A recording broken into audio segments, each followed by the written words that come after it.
আসসালামু আলাইকুম ওয়া রাহমাতুল্লাহি ওয়া বারাকাতুহু।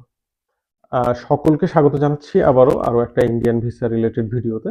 বন্ধুরা, আজকে যে বিষয়টা আপনাদের সাথে আলোচনা করতে চাচ্ছি সেটা হচ্ছে এলটিপি ভিসা।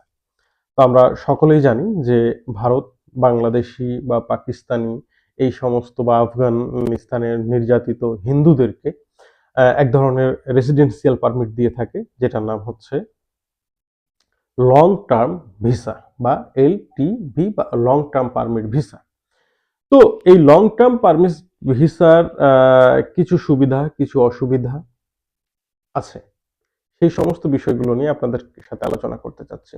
বিশেষ করে বাংলাদেশে আওয়ামী লীগ যারা করত, রাজনৈতিক মামলার শিকার হয়েছে, তাদেরকেও কিন্তু ভারত গভর্নমেন্ট এলটিভি ভিসা দিবেও বলেছে।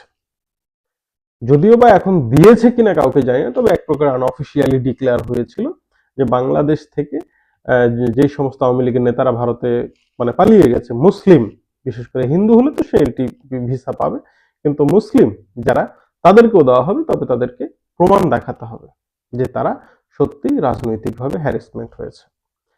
তো এলটিপি ভিসাটা দেওয়া হয় সাধারণত 5 বছর মেয়াদে। এলটিপি ভিসাটা দেওয়া হয় ধর্মীয় সংখ্যালঘু যারা নির্যাতনের শিকার হয়েছে, তবে শুধু এটা মুখে বললে হবে না, যথেষ্ট প্রমাণ থাকতে হবে। মুসলিমদেরকেও দেওয়া হয় যদি সে মুসলিমও প্রমাণ দিতে পারে যে সে ধর্মীয় উগ্রবাদের শিকার বা ধর্মীয় কোনো লাঞ্ছনার শিকার বা ধর্মীয় কোনো গোষ্ঠীর দ্বারা সে আক্রমণের শিকার, সেক্ষেত্রে মুসলমানও পেতে পারে, তবে সেটা খুব কম। উদাহরণ হিসেবে শুধু তসলিমা নাসরিনকেই ব্যবহার করা যেতে পারে।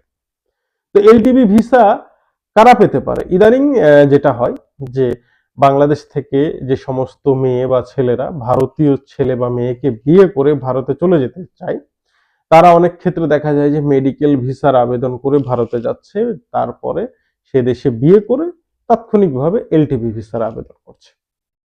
আবার আহ, অনেকে এফআরআরওতে যাচ্ছে যে ঘুরে আসতেছে, যার এটার কারণ হচ্ছে, ঘুরে আসার মূল কারণ হচ্ছে যে শেখ হাসিনা সরকারের পতনের পর থেকে বাংলাদেশিদেরকে এক প্রকারের এফআরআরও সুবিধা বন্ধ করে দেওয়া হয়েছে, এটা কিন্তু অফিসিয়ালি ডিক্লেয়ার। তারপরে যদি কেউ কারো প্রভাবশালী আত্মীয় স্বজন থাকে, সেক্ষেত্রে সে হয়তো এই সেবাটা পাচ্ছে, তবে না পাওয়ার সংখ্যাটাই মানে 99%, 1% হয়তো বা এদিক ওদিক করে বা পিছনে দরজা দিয়ে পেলেও পেতে পারে। এখন উপায় হচ্ছে এলটিবি ভিসা। এলটিবি ভিসা যারা বিয়ে করছে, যে সমস্ত ভাই ও বোনেরা বিয়ে করে গিয়ে এলটিবি ভিসা নেওয়ার চিন্তা করছেন, তাদের জন্য কিছু রেস্ট্রিকশন আছে।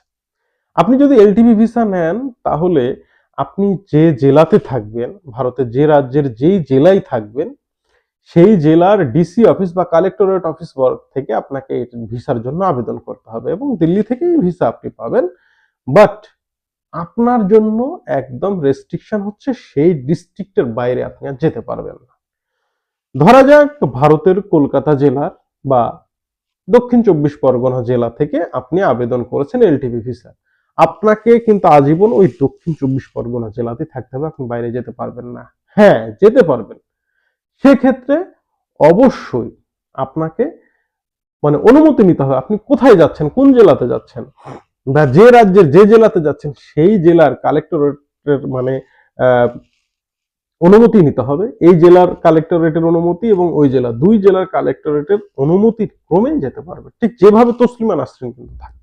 তসলিমা নাসরিন কিন্তু এলটিপি ভিসায় থাকে, যার কারণে সে কিন্তু চাইলেও যেখানে সেখানে মুভ করতে পারে না। আর এলটিপি ভিসা থেকে সাধারণত আরপি বা রেসিডেন্সিয়াল পারমিট সাধারণত হয় না, কারণ আরপি যদি হয়ে যায় তাহলে তো আপনি ওই দেশের নাগরিকের মতনই থাকতে পারবেন, শুধু ভোটাধিকার প্রয়োগ করতে পারবেন না, এতটুকুই। তাছাড়া মোটামুটি সব ধরনের সুযোগ সুবিধাই আপনি পাবেন, এক প্রকারের ভারতের গ্রিন কার্ড পাওয়ার মতো। কিন্তু আপনি আরপি সুবিধাও পাবেন না, ওই দেশের নাগরিকও হতে পারবেন না। সুতরাং আপনি যদি বিয়ে করে ভারতে যাওয়ার চিন্তা ভাবনা করেন, তাহলে এলটিপি ভিসার চিন্তাটা আপনাকে মাথা থেকে ঝেড়ে ফেলতে হবে। দ্বিতীয় কথা হচ্ছে, আপনি মেডিকেল ভিসায় গিয়ে বিয়ে করব, এই চিন্তাটা আপনাকে ছেড়ে দিতে হবে। আর আপনি যদি মেডিকেল ভিসায় গিয়ে ভারতে বিয়ে করেও থাকেন, এখন আপনি বাংলাদেশে ফিরবেন, তো দয়া করে ইমিগ্রেশন এগুলো বললেন না। ইমিগ্রেশনে বললেও বিপদ হতে পারে। আপনি বাংলাদেশে এসে এবার চেষ্টা করেন মানে সুন্দরভাবে এন্ট্রি এক্সন ভিসা নেওয়ার। এন্ট্রি এক্সন ভিসা ছাড়া আপনি আর ভারতে যাবেন না। মেডিকেল ভিসায় যাইতে যেয়ে যদি বাই চান্স একটু এদিক ওদিক হয়, একটু শুধু স্লিপ করে যায়, তাহলে কিন্তু একদম অ্যাপ্লাইড সিল পড়বে 10 বছরের জন্য। 10 বছরের জন্য অ্যাপ্লাইড সিল পড়া মানে আপনার সংসার একদম জেরবার হয়ে যাওয়া, মানে এই সংসার টিকানোটাও একটা কঠিন বিষয় হয়ে যাবে। তো সুতরাং বিয়ে করবেন, এলটিপি ভিসা নেবেন, সুখে শান্তিতে সংসার করবেন, এই চিন্তাটা মাথা থেকে আপাতত ছেড়ে দিতে হবে। আর আপনারা অনেকেই বলছেন যে ভাই একদম বিয়ে করার জন্য, ভারত বাংলাদেশ বিয়ে করার জন্য A to Z একটা বর্ণনা দিয়ে ভিডিও দিন। তো ভাই এ বিষয়ে ভিডিও বানাবো ইনশাল্লাহ।